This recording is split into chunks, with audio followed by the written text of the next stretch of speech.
Okay. Anything else you want to put on the record before I call the jury in? Yeah, lengthy statement I'll put on the record before we get. How lengthy? Right from the jump, you can feel the tension. Notice how the judge emphasizes, you're putting this on the record? That's a big deal. It means whatever is said here could come back later in appeals or disciplinary reviews. The stakes are rising before we even hit the 1 minute mark. Go ahead. Just so you know, you're putting this on the record. You're putting this on the record. I'm not listening. She'll get the record. Your Honor, Judge Oakley, respectfully serve this court. All rise. Court now in session. Honorable Judge Oakley presiding. Come on, Mr. Crusell.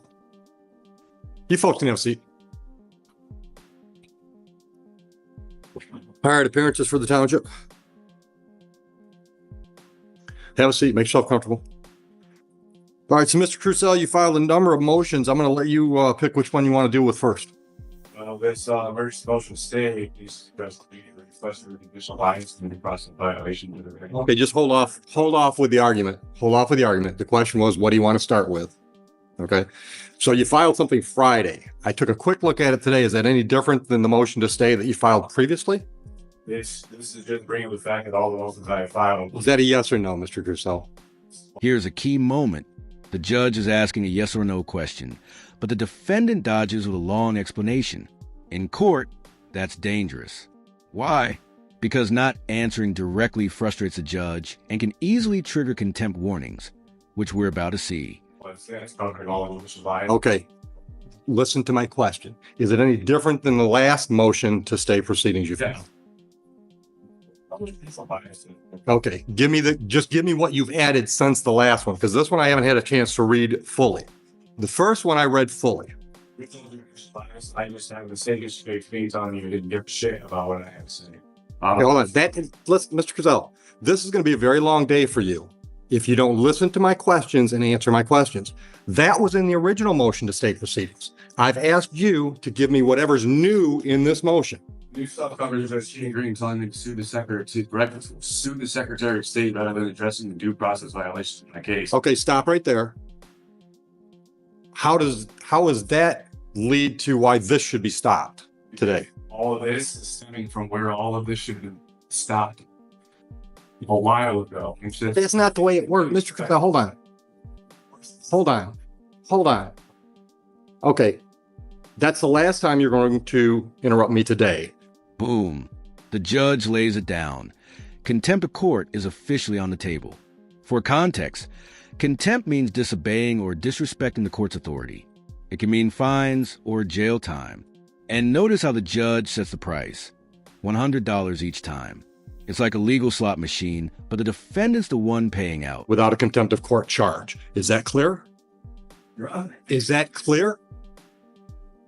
No one has made her answer that. One more word, and it's contempt of court.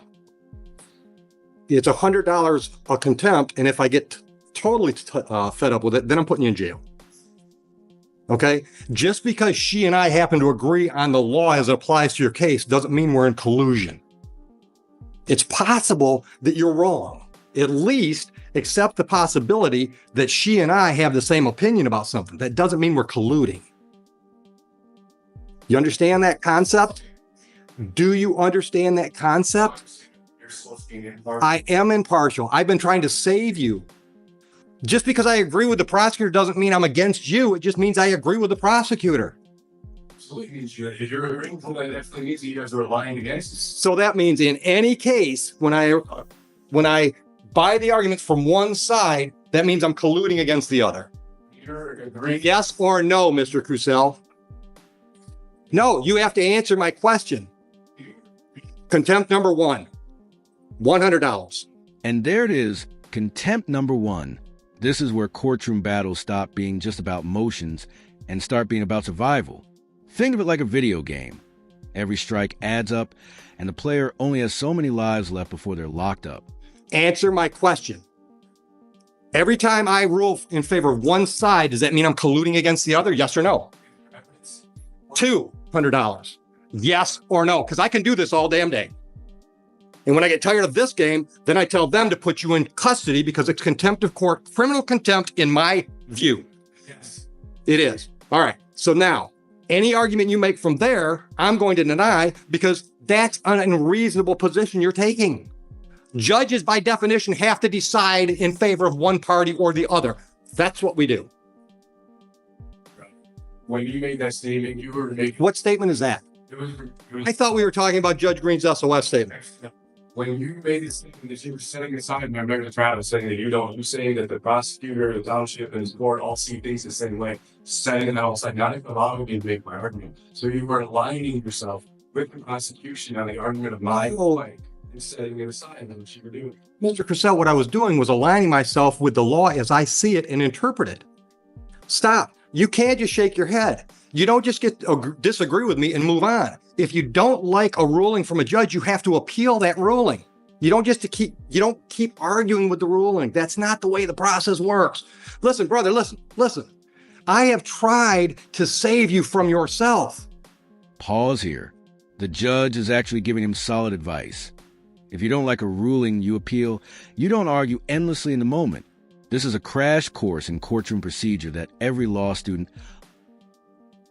If you remember the first time you were in my courtroom, I tried to get you to see things the way the process was going to move forward. Because, dude, this process is going forward the way I want it to move forward. You might not like that, but I'm in charge of the courtroom. And at the end of the day, if you don't like anything I do, you can appeal me. That's why they have circuit courts. But I'm not going to let you make this a dog and pony show, especially when we've got jurors here. Dog and pony show. This court fails to let me make any of my statements, any of my cases. You even were trying to threaten me with contempt. Anytime I tried to... I am threatening you with contempt. No, because third contempt. Do not interrupt me. When I said your objections don't mean shit to me is because you were using the word objection inappropriately. You objected every time I disagreed with you. If you have an objection, you have to have a legal basis for the objection. For example, she's trying to put a video into evidence and you say, I object, Judge. She hasn't laid a proper foundation because all she said is, Judge, I've got a video. I'd like to play it for the jury. Brilliant example here. The judge explains what a real objection looks like. You can't just yell objection because you disagree. It has to be tied to legal grounds, like improper evidence or lack of foundation. Otherwise, it's just noise. And in this courtroom, noise costs you $100 a pop. That's a proper legal objection. When I rule in her favor and you say I object and I say, what's your objection? And you just disagree with me, that's not a legal objection. That's why I said your objections mean shit to me, because you're not using the word appropriately.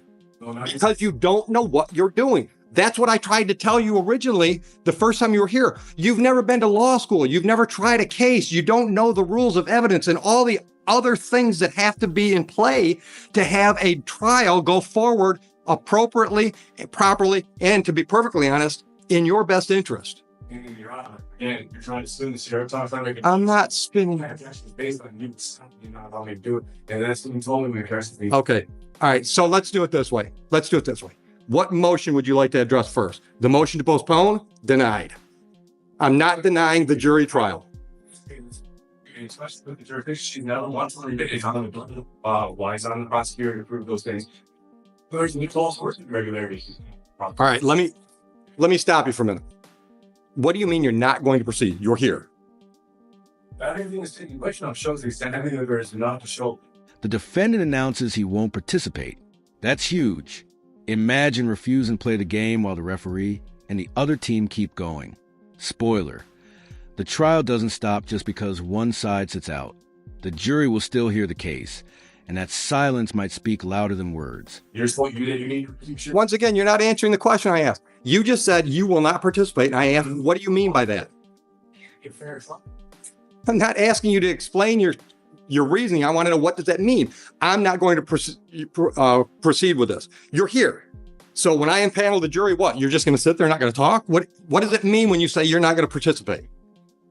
Go through until these things get addressed. All of my issues that have been ignored this entire time, especially excluding people. Once again, if and I deny it, it's been addressed. You might not like the way it's been addressed, but then you have to appeal it.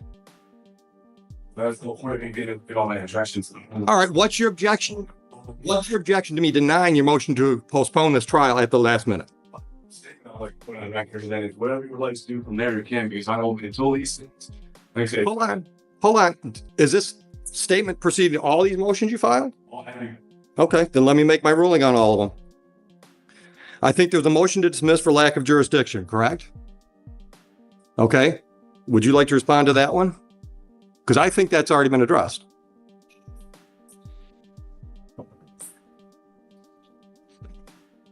Speaker, please arrested Mr. Crusell while he was in Huron Township. The Detroit District Court has jurisdiction over offenses that occur within the township, both civil and criminal and Did you appeal Judge Green's decision on that motion? I'm investigating because I've been in contact with the appeals. Okay, so there's no appeal filed yet, correct? Getting all involved. I'll take that as a yes. There's no appeal filed. That motion is denied then. She made the ruling. You don't get to ask me to make the same ruling. Once again, don't interrupt me because I can go to 4 real quick. Judge Green, a judge in this court, ruled on that exact motion and denied your motion. That motion has not yet been appealed, and it certainly doesn't get appealed to me. Is that clear? Yes. Thank you. Next motion. Motion to... The judge can't just come in here and say that there's... Yes, the judge can. Listen to me. Then appeal her to circuit court. A judge made a ruling. You don't get to keep arguing that same motion. All she said was that Judge Martin sent it aside and that I should go sue the Secretary of State. The things that she's claiming and saying were never said to me. And anybody have all the recordings and were submitted to the court. These things were never said to me. And then she comes in here and makes these accusations and saying that the judge said this, the judge said that. Fine. Then I'll say the same. I'll say the same thing to you. Listen to me. Here, on your motion to dismiss for lack of jurisdiction, deny. Notice how the judge keeps hammering jurisdiction. Jurisdiction is basically the court's power to hear the case. If the court has it, the trial moves forward. If not, the whole thing collapses. Here, the judge is crystal clear. This court does have jurisdiction. So the defense is running out of runway. By me, you can appeal me. Because the reason she stated, the Township of Huron issued you a citation. This court has jurisdiction over citations issued by the Township of Huron. So for that reason, I'm prepared to move forward and adjudicate that citation. Is that clear enough so you can appeal my decision? Fine. Okay. Next one up is motion to reconsider for bias and judicial misconduct. Deny. Would you like me to clarify that in any way? Yes, absolutely. Okay. All the reasons I've seen there's... Okay. Then guess what? The Court of Appeals can overturn me because I'm not biased to you. You might not like the way I talk to you. You might not like the things I say to you, but I'm not biased against you. Believe it or not, brother, I would like to save you from what's going to happen today. I really would. Because here's my dude, let me talk. You have turned what should be a fairly minor. This is the heart of the drama. What could have been a small civil infraction has now snowballed into a huge mess, in the judge's words.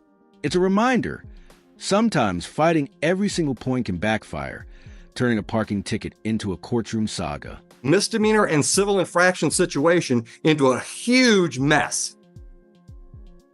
I don't think it's going to end well for you. I tried to save you from that the first day you were here when I tried to convince you to have some conversation with a court-appointed attorney, and you didn't want to do all that.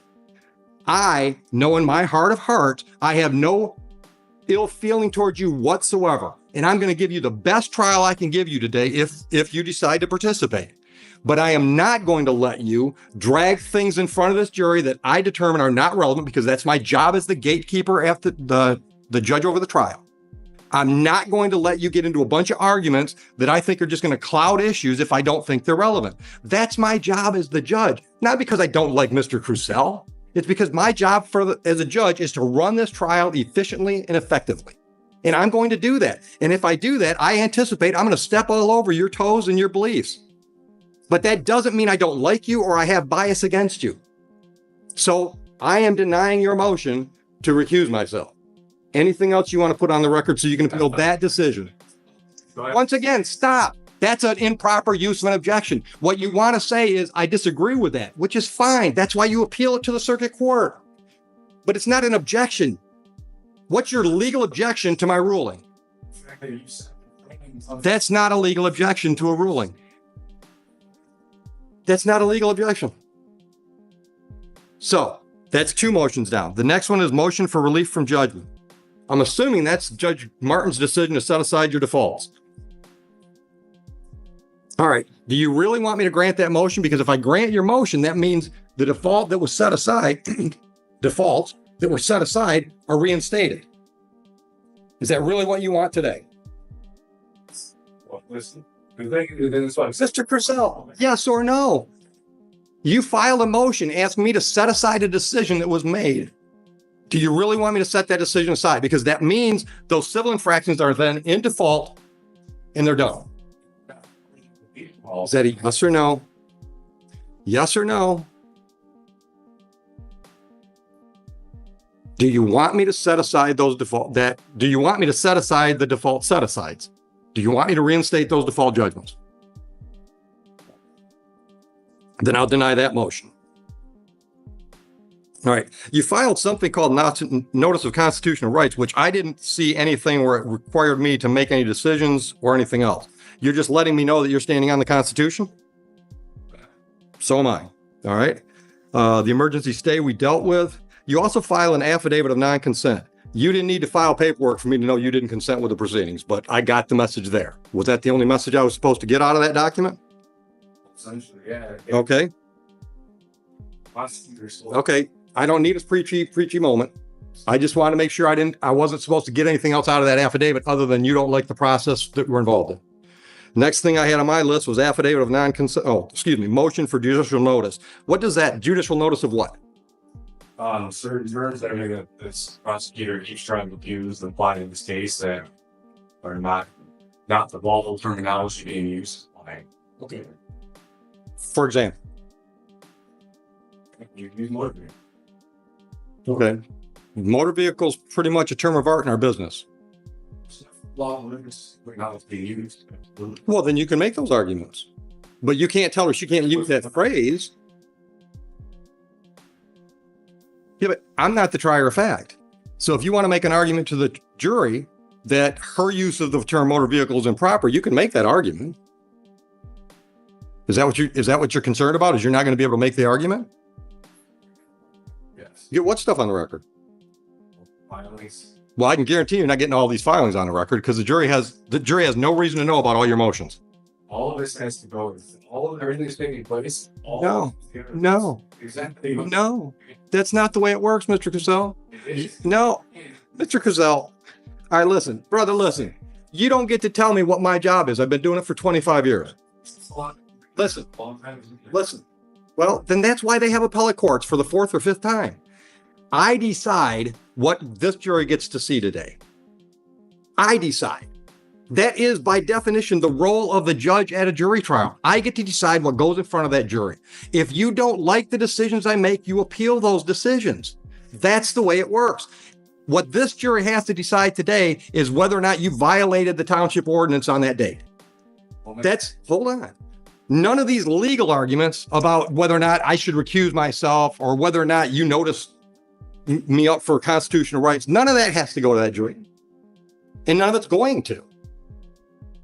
And that's why they should have tried and emergency motion stop. I already ruled on that.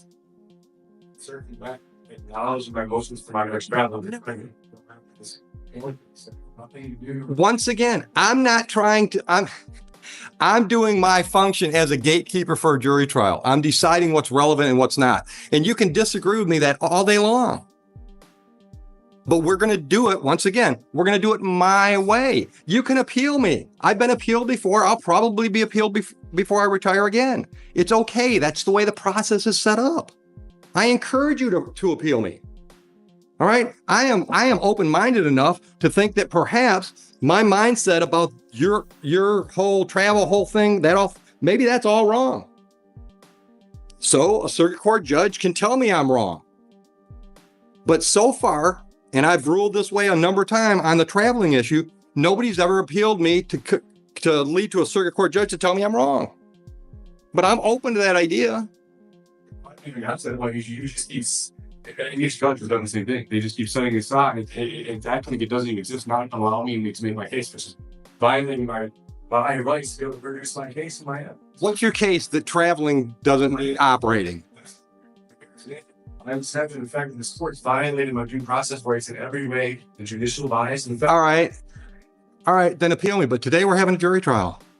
It's an unlawful jury trial, and I think that waiting statement can get on the record. Right, but hold on a minute. Once again, I want to know what that means. You're not participating. Not participate in a jury in a trial where there's clear bias in this court against it. Okay. Violates my rights to a fair trial. 100%. And you want to keep overlooking. No, I know they make you seem like they're not a big deal, and No, your rights are a really big deal. obviously not. Because if you can sit there and say that the things that are happening, the things you're saying, and just try to give this excuse to all, just because I'm here on this, you are aligning yourself with the prosecutor on my right to trial. Completely setting aside, not allowing me. Mr. Crusell, no, I'm not. Listen to me. No, it's not. Listen to me. Listen to me. She could step out of the room, and I still think your travel argument is bullshit. And here comes the infamous right to travel argument, a favorite in sovereign citizen circles. The judge swats it down immediately. Historically, yes, you had a right to move freely on foot or by horse. But once cars came into play, states gained authority to regulate roads for safety. This clash, constitutional freedom versus modern regulation, is at the core of sovereign citizen courtroom battles. Traveling. The right to travel was when you did it by Shank's mare. Then appeal me. That's my decision. Appeal me. When you're driving a motorized vehicle or traveling in a motorized vehicle, that brings all those ordinances into play. That's my legal ruling. Appeal it.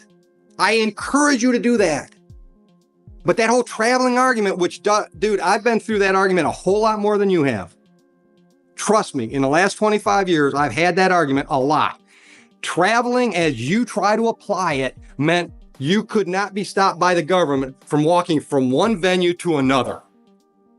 But when we got motorized, then the rules kicked in.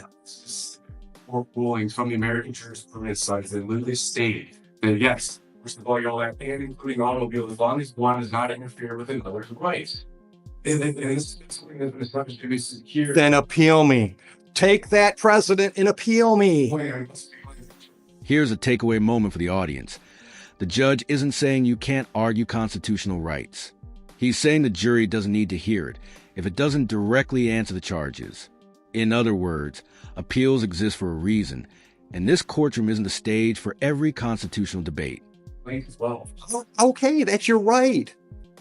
I'm not trying to stop you from doing any of that stuff. I'm just trying to stop you from bogging down this jury with stuff that I've determined is not appropriate today. because of